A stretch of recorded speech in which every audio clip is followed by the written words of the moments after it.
बिस्मिल्लाहिर्रहमानिर्रहीम। अस्सलामुअलैकुम। Welcome to our biology class. I am sir Natiq Ali Gauhar.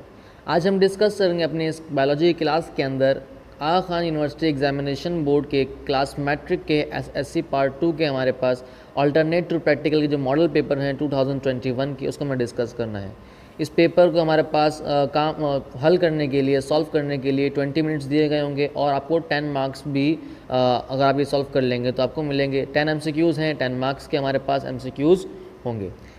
Question number 1 हमारे पास paper हमारे पास आते हैं भाई। क्वेश्चन नंबर 1 हमारे पास क्या कह रहा है? What is question number 1? If I student observe are dividing animal cell. एक हमारे पास एनिमल सेल है जो कि डिवाइड हो रहा है under an electron microscope. Which of the following observations would indicate that the observed cell is undergoing prophase 2 of meiosis। मतलब है कि आपको इन 4 डायग्राम्स जो दी गई हैं A, B, C और D, इनमें से आपने बताना है कि प्रोफेस 2 की कौन सी डायग्राम होगी। इसके लिए बात एक आपको याद होनी चाहिए कि भाई प्रोफेस 1 जो हमारे पास होता है, सॉरी हमारे पास जो meiosis 1 होता है उसके अंदर हमारे पास जो सेल बनता है वो कम्प्लीटली सेल बन जाता है। 2 न्यूक्लियाई हमारे पास रहते नहीं, वो बल्कि कम्प्लीटली डिवाइड हो जाते हैं। तो इसके मुताबिक हमारे पास जो बी और इसके मुताबिक हमारे पास बी और डी है वो क्या हो जाएगा? कैंसिल आउट हो जाएगा। बाकी बच गया हमारे पास ए और सी। अब देखना है कि हमें ए और सी में से कौन सा आंसर होगा। ए और सी के अंदर अब आप ज़रा गौर से देखें कि सी वाले के अंदर हमारे पास क्या हो रहा है? क्रॉसिंग ओवर हो रही है। हमारे पास जो क्रोमेटिड्स हैं क्या हो रहा है? आपस में क्रॉस कर रहे हैं हमारे पास, जबकि हमारे पास ए में नहीं हो रही। और आपको ये बात भी याद होनी चाहिए कि प्रोफेस 1 के अंदर क्रॉसिंग ओवर होती है, प्रोफेस 2 में क्रॉसिंग ओवर नहीं होती है। तो इसका मतलब हमारे पास जो आंसर बनना चाहिए वो कौन सा आंसर बनना चाहिए? वो आंसर होना चाहिए हमारे पास ए। क्लियर हो गई बात? नेक्स्ट हमारे पास जो है सवाल वो आपको क्या कर रहा है? If I student observe a cell under an electron microscope and observe the following, which stage of the mitosis की कौन सी स्टेज हमारे पास हो रही है? जो ये हमारे पास डायग्राम दी गई है। आपको पता है माइटोसिस के अंदर हमारे पास क्या होता है? प्रोफेस के अंदर क्या होता है? हमारे पास कंडेंस होते हैं, ठीक है, सेंट्रियोल्स अपने हमारे पास बनना शुरू हो जाते हैं। मेटाफेज हमारे पास होता है भाई, क्रोमोसोम्स बनते हैं हमारे पास और कहाँ जाते हैं? सेंटर में हमारे पास इक्विलेटरल पॉइंट पे आते हैं हमारे पास और स्पिंडल फाइबर्स अटैच होते हैं। एनाफेज में क्या होता है? स्पिंडल फाइबर्स उसको लगते हैं और उसको तोड़ के हमारे पास क्रोमेटिड्स को अपने पोल्स की तरफ खींचते हैं। तो देखो यहाँ पर हमारे पास क्या हो रहा है? ये जो हमारे पास काम हो रहा है ये क्या है? पोल्स की तरफ क्या हो रहा है? हमारे पास इसको खींचा जा रहा है हमारे पास क्रोमेटिड्स को। तो हमारे पास का मतलब है कि आंसर क्या होना चाहिए? एनाफेज, जिसको हमने क्या लिखा है? ऑप्शन बी हमें यहाँ पर दिया गया है। नेक्स्ट हमारे पास कह रहा है the given image represents model of human air. इंसानी कान का मीन्स कि ह्यूमन एयर का हमें मॉडल दिया गया है। इसमें क्या बोल रहा है भाई? सवाल ये कर रहा है कि which of the label part connects middle air with the nasal cavity. मतलब है कि मिडल एयर मतलब कि हमारे पास जो सेंटर ये वाला पार्ट है, जो इंटर का एयर है हमारे पास मिडल एयर, इसको नेजल कैविटी मतलब है कि नाक के साथ कौन सी चीज़ हमारे पास कनेक्ट करती है। आपको ये बात मालूम होनी चाहिए कि भाई नाक के साथ कनेक्ट करने वाली हमारे पास एक ट्यूब होती है, इसको हम बोलते हैं यूस्टेशन ट्यूब। और यूस्टेशन ट्यूब हमारे पास कहाँ होती है? ये होती है जो पार्ट 4 हमें दिया गया है। तो पार्ट 4 हमारे पास क्या होगा? इसका करेक्ट आंसर होगा जो हमारे पास डी दिया गया है। क्लियर हो गई बात? नेक्स्ट हमारे पास आते हैं क्वेश्चन नंबर 4 के ऊपर। क्वेश्चन नंबर 4 क्या कह रहा है? The given diagram represent model of longitudinal section of human brain. Human brain का एलएस दिया हुआ है, लॉन्गिट्यूडनल सेक्शन दिया गया है। क्या सवाल कर रहा है? The part of brain which controls the body movement and posture is labelled as. आपको ये बात फंक्शंस पढ़ाई जाती है, जब हमारे पास डिफरेंट पार्ट्स के पढ़ाए जाते हैं फंक्शंस, तो आपको पता जाएगा भाई मूवमेंट और पोस्चर हमारे पास किसका रिस्पॉन्सिबिलिटी होती है? वो रिस्पॉन्सिबिलिटी है सेरिबेलम की। और सेरिबेलम इसमें से कौन सा दिया गया है? सेरिबेलम हमारे पास ये वाला होता है, ठीक है, जो कि रिंग शेप स्ट्रक्चर हमारे पास यहाँ बना होता है, उसको बोलते हैं सेरिबेलम, जो हमारे पास पॉइंट हमारे पास 4 में दिया गया है। तो हमारे पास इसका भी आंसर क्या होगा? Cerebellum which is 4। ठीक है। नेक्स्ट हमारे पास क्या है? In the given model of human skeleton a joint which can move 360 is labelled as.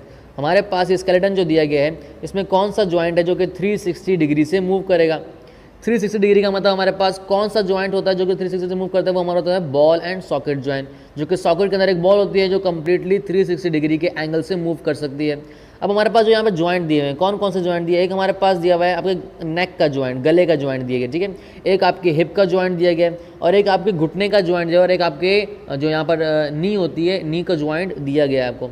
इनमें से चारों जॉइंट से हमारे पास जो जॉइंट होता है जो कि मूवेबल होता है, या मैं सिंपली यूँ बोलूँ जो हमारे पास 360 डिग्री से मूवेबल होता है, या बॉल एंड सॉकेट जॉइंट होता है, वो हमारे पास कौन सा होता है? वो होता है हमारे पास हिप का जॉइंट, जो कि है पार्ट बी। देखिए अगर आप यहाँ गौर से देखें तो बॉल बन रही है हमारे पास, वो बॉल क्या होती है हमारे पास, मूव करती है सॉकेट के अंदर। Next is hilum. Hilum is a scar on the seed coat which indicates the point where the, हमारे पास सीट कोट के ऊपर एक स्कार होता है, मीन्स कि एक दाग होता है जिसको बोलते हैं हम हिलम। कभी आपने अगर और से सीट कोट को देखा हो, किसी भी बीच को देखा हो तो पर एक दाग होता है, उसको बोलते हैं हम हिलम। वहाँ पे हमारा खास तौर पे अगर आप देखें तो चीकू के बीच आपको क्लियरली नज़र आ जाएगा, ठीक है। वो हमारे पास जो पार्ट होता है वो क्या शो कर होता है, 4 ऑप्शन दिए गए। ए ऑप्शन दिया है शूट इमर्ज आउट, कि वहाँ से शूट्स निकलती हैं। नंबर बी दिया हमारे पास pollen tube enters the ovule, कि भाई हमारे पास पोलन ट्यूब यहाँ से ओव्यूल के अंदर एंटर होती है, क्योंकि सीड के अंदर ओव्यूल होता है हमारा, सीड हमारा बेसिकली क्या होता है, ओवरी होता है ना सीड। या seed is attach to the ovary wall, कि भाई ये बता रहा है भाई यहाँ से ओवरी की वॉल से सीड अटैच होता है। या फिर 2 कॉटिलिडन्स आर अटैच टुगेदर, हमारे पास का ऑप्शन होता है बी, क्योंकि भाई हमारे पास जो पार्ट होता है हिलम, यहाँ पे होता है माइक्रोपाइल। इस माइक्रोपाइल से क्या होता है, यहाँ से गुजरता है हमारे पास पोलन ट्यूब गुजरती है, जो कि कहाँ जाती है, ओव्यूल के पास जाती है। तो हमारे पास इसका आंसर क्या होना चाहिए, इसका आंसर होना चाहिए B, should be the correct answer. Clear हो गई बात, मैंने इसको अंडरलाइन कर दिया है। नेक्स्ट हमारे पास दिया हुआ है क्वेश्चन नंबर 7। क्या कह रहा है क्वेश्चन नंबर 7 के अंदर, the given diagram represent transverse section of an onion bulb. Onion bulb दे रहा है आपके पास, बुक में डायग्राम आपके पास दी गई है, ठीक है। इसके अंदर आपको 4 लेबल कर रहा है पार्ट्स, बोल रहा है कि भाई कौन सा पार्ट हमारे पास स्टेम है। देखो ये हमारे पास क्या है, 4 पार्ट्स हमारे पास रूट्स, आपको सामने मालूम हो रहा है कि एडवेंटिशियस रूट हमारे पास कौन सा है, 4th पार्ट है, ठीक है। तो हमारे पास ये हमारे पास एपिकल, ये हमारे पास ऑक्सिलरी बर्ड बन रहा है, और हमारे पास वो क्या बन रहा है, एक एपिकल बर्ड बन रहा है हमारे पास। ये सेंटर का पार्ट हमारे पास जो पार्ट 3 दिया गया है, ये पार्ट 3 क्या होता है हमारे पास, जिसको आप नॉर्मल बर्ड भी कहते हैं और इसको आप स्टेम भी कहते हैं, तो इसका नाम स्टेम भी होता है। तो हमारे पास पार्ट 3 क्या होगा, हमारे पास करेक्ट आंसर होगा, जो कि हमें क्या दिया हुआ है, ऑप्शन नंबर सी में आपको दिया गया है। इसको मैंने क्या कर दिया है, अंडरलाइन कर दिया है। नेक्स्ट हमारे पास आपको सवाल क्या दे रहा है, the given diagram represent the different experimental setups for seed germination. अब आप क्या कर रहे हैं भाई, सीड जर्मिनेशन का एक्सपेरिमेंट कर रहे हैं।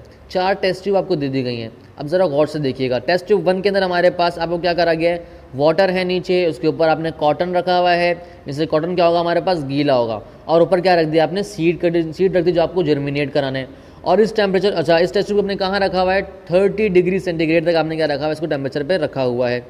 नेक्स्ट टेस्ट ट्यूब हमारे पास 2 जो है, उसके अंदर क्या है हमारे पास, आपने सीड्स रखे हैं कॉटन और वाटर के साथ, लेकिन टेम्परेचर क्या कर दिया आपने, 30 की जगह यहाँ पर क्या करा है आपने टेस्ट ट्यूब 2 में 2 डिग्री सेंटीग्रेड कर दिया, मतलब आपको किसी ठंडी जगह पर आपने रखा है।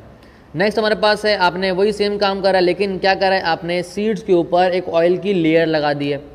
नंबर 4 हमारे पास जो है वो क्या है हमारे पास, कि भाई आपने क्या कर दिया है, सेम काम करा है, लेकिन इसमें वाटर ऐड ही नहीं करा, बल्कि ड्राई कॉटन डाला हुआ है हमारे पास।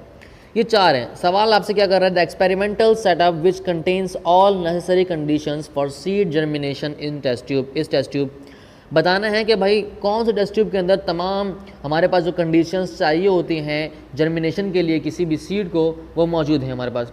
आपको ये बात याद होनी चाहिए कि भाई सीड की जर्मिनेशन के लिए क्या क्या चीज़ें चाहिए होती हैं, क्या कंडीशंस ज़रूरी हैं। सबसे पहली कंडीशन सीड के लिए ज़रूरी है हमारे पास क्या, वाटर, जिसको हम बोलते हैं मॉइस्चर। तो हमारे पास मॉइस्चर कहाँ से मिल गया है, वाटर से मिल गया है। तो मतलब है कि जहाँ जहाँ पर वाटर है वो टेस्ट ट्यूब की मतलब एक कंडीशन कंप्लीट हो गई। तो इसका मतलब है कि टेस्ट ट्यूब 4 हमारे पास चली गई। दूसरी बात, हमारे पास ऑक्सीजन की मौजूदगी भी क्या होनी चाहिए, ज़रूरी होनी चाहिए। टेस्ट ट्यूब 2 में क्या, टेस्ट ट्यूब 3 में हमारे पास दिया हुआ ऑयल। ऑयल क्या करेगा, ऑक्सीजन को पास होने नहीं देगा। क्लियर हो गई बात। तो हमारे पास टेस्ट ट्यूब 3 भी क्या होगा हमारे पास, निकल गई, स्केप आउट हो गई। पीछे क्या बचा हमारे पास, टेस्ट ट्यूब 1 और टेस्ट ट्यूब 2 बचे। अब थर्ड हमारे पास जो कि लास्ट हमारे पास एक कंडीशन होती है जर्मिनेशन ऑफ सीड के लिए, वो होती है हमारे पास टेम्परेचर, जो कि होना चाहिए 25 to 30 डिग्री सेंटीग्रेड। अब टेस्ट ट्यूब 2 देखें वो है 2 डिग्री सेंटीग्रेड पे, और टेस्ट ट्यूब 1 जो है वो हमारे पास है 30 डिग्री सेंटीग्रेड पे। इसका मतलब हमारे पास आंसर क्या होना चाहिए, टेस्ट ट्यूब 1 होना चाहिए, जो कि हमारे पास ऑप्शन ए आपको दे दिया गया है। Option A is the correct answer, जो कि आपको दे दिया गया है। क्लियर हो गई बात। नेक्स्ट एमसीक्यूज की तरफ आते हैं। व्हाट इज नेक्स्ट एमसीक्यूज, एक डीएनए का स्ट्रक्चर दिया हुआ, the given diagram represents the structure of a DNA molecule. एक डीएनए मॉलिक्यूल का स्ट्रक्चर दिया गया है, ठीक है। यहाँ पे आपने देखे होंगे बेसिस लगे हमारे पास, एडेनाइन, थाइमाइन, ग्वानाइन, साइटोसाइन। यहाँ पर भी हमारे पास thymine with adenine and guanine, sorry cytosine with guanine. अब सवाल क्या कर रहा है ज़रा गौर से, in the diagram hydrogen bond is labelled as. Hydrogen bond कैसे लेबल कर रहे हैं भाई, हमारे पास जो आपने हमारे पास इन्होंने लेबल किया हुआ है, देखो ये वाला पार्ट 1 जो कि लाइन्स हमारे पास डॉटेड लाइन शो कर रही हैं, ये वाला पार्ट हमारे पास 2, ये हमारे पास 3, ठीक है। तो इस डायग्राम के अंदर हमारे पास कौन सी जो लाइंस हमारे पास हाइड्रोजन बॉन्डिंग शो कर रही है, कौन सा बॉन्ड हमारे पास हाइड्रोजन बॉन्ड होगा। आपको एक बात बताई गई होगी क्लास 9th के अंदर भी, उससे पहले भी, और मैट्रिक तक भी आपको ये बात बताई गई होगी, केमिस्ट्री के अंदर भी ये बात आपने काफ़ी दफ़ा बारहा आपको मालूम होगी कि हाइड्रोजन बॉन्डिंग जो हमारे पास बनती है वो कहता है hydrogen with most electronegative atom. ये बात तो चलो आपने डेफिनेशन है, लेकिन आपने ये भी सुना होगा कि भाई हाइड्रोजन बॉन्ड जो हमारे पास बनता है उसको आप डॉटेड लाइन से शो करते हैं। तो इनमें से कौन सा बॉन्ड जो डॉटेड लाइन से शो हो रहा है हमारे पास, बॉन्ड हमारे पास जो है वो है सिर्फ और सिर्फ 1, ओनली 1 हमारे पास जो है जो कि डॉटेड लाइन से शो हो रहा है। तो इसका मतलब है कि ओनली 1 क्या होगा हमारे पास, इसका आंसर होगा A should be the answer, only 1 should be the answer. Clear हो गई बात। नेक्स्ट हमारे पास दे रहा है एक आपको फ्रिक्वेंसी टेबल दे रहा है, आपको उसको फ्रिक्वेंसी बतानी है पॉपुलेशन के बारे में। आपसे क्या कह रहा है, given is the data of height centimetre में हाइट दी गई है of samples of human population. कुछ बंदे हैं ह्यूमन पॉपुलेशन हमारे पास, इनके आपने क्या करा सैंपल दिया। अब ये हमारे पास डेटा दिया गया है, ठीक है, हाइट्स अलग अलग हमारे पास हाइट दी है सेंटीमीटर के अंदर। The class boundary which has the highest frequency, कौन सी क्लास बाउंड्री की हाईएस्ट फ्रीक्वेंसी होती है। आपको मैथ्स के अंदर आपने काफ़ी दफ़ा ये चीज़ें पढ़ी होंगी तो आसान होगा, कोई मुश्किल बात नहीं होगी।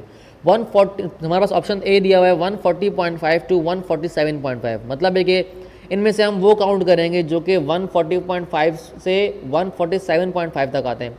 हमारे पास काउंट करना शुरू करते हैं। 140 एक है जो कि नहीं आएगा इसके अंदर, तो इस अकॉर्डिंग टू हमारा जो पहली ऑप्शन है इसके अंदर कितने ऑब्जर्वेशंस आएंगी, 144 एक आ गई, 148 नहीं आएगा, 149 नहीं आएगा, इस तरीके से आगे भी नहीं होगा। तो मीन से कि इसके अंदर कितनी ऑब्जर्वेशंस आ गई हमारे पास, इसके अंदर जो ऑब्जर्वेशंस है, नंबर ऑफ ऑब्जर्वेशन आ गई वो 1 आ गई हमारे पास, ठीक है। नेक्स्ट हमारे पास क्या दे रहा है भाई आपको 148.5 से 155.5 तक, 148.5 तो 148.6 दिया भाई, ये आएगा, यस एक ऑब्जर्वेशन ये हो गई। 149.5 आएगा, 2 हो गई। 151.9 आएगा, 3 हो गई। 152 आएगा, 4 हो गई। 153.7 आएगा, यस आएगा, ये हो गई 5। 155 आएगा, यस आएगा, ये हो गई 6। 155.5 भी आएगा, यस बिल्कुल आएगा, तो ये हो गया हमारे पास 7। तो मतलब है कि हमारे पास 157 दिया हुआ है तो वो हमारे पास बड़ा है, तो हमारे पास कितने हो गए यहाँ पर, इसके अंदर हो गए हमारे पास 7 ऑब्जर्वेशंस हो गई हैं, ठीक है। नेक्स्ट हमारे पास क्या दे रहा है आपको भाई, दे रहा है आपको 156.5 से 163 तक। 157.9 यस आएगा, एक हो गई। 158.1 2 हो गई। 158.5 3 हो गई। 159.9 4 हो गई। 160 5 हो गई। 160.1 6 हो गई। 164 नहीं आ सकता, तो मेरे पास कितनी है इसके अंदर, थर्ड जो है हमारे पास ऑप्शन दिया हुआ है उसमें कितनी है, उसमें है टोटल 6 ऑब्जर्वेशंस, ठीक है। फिर हमारे पास आती है 164.5 से 171 तक। 164.5 के बाद हमारे पास क्या आता है 165.5 1, 166.9 2, 168.8 3। तो मतलब है कि लास्ट वाले जो हमारे पास है उसके अंदर कितनी है, उसके अंदर हमारे पास है 3 ऑब्जर्वेशंस हमारे पास हैं। तो इसका आंसर क्या होना चाहिए, देखिए हमने क्या बोला भाई, आपको बताना ये कि भाई सबसे ज़्यादा हाईएस्ट फ्रीक्वेंसी किसकी है। इसकी 1 है, ए की 1 है, बी की 7 है, सी की 6 है और डी की 3 है। तो हमारे पास इसका हाईएस्ट आंसर क्या होगा, हमारे पास 7, जो कि हमारे पास दिया हुआ है ऑप्शन बी। तो हम क्या कर लेंगे, ऑप्शन बी को मेंशन कर लेंगे, ये हमारे पास को मैंने अंडरलाइन कर दिया, ये हमारे पास था आंसर। जो कि हमारे पास एटीपी जो हमने डिस्कस करा इस वीडियो के अंदर, मैट्रिक क्लास का, एसएससी पार्ट 2 का, क्लास मैट्रिक का जो हमारे पास बायोलॉजी का था एटीपी, उसको हमने डिस्कस करा। इंशाल्लाह मुलाकात होगी इस तरीके से किसी और वीडियो में, जब तक के लिए अल्लाह हाफिज़।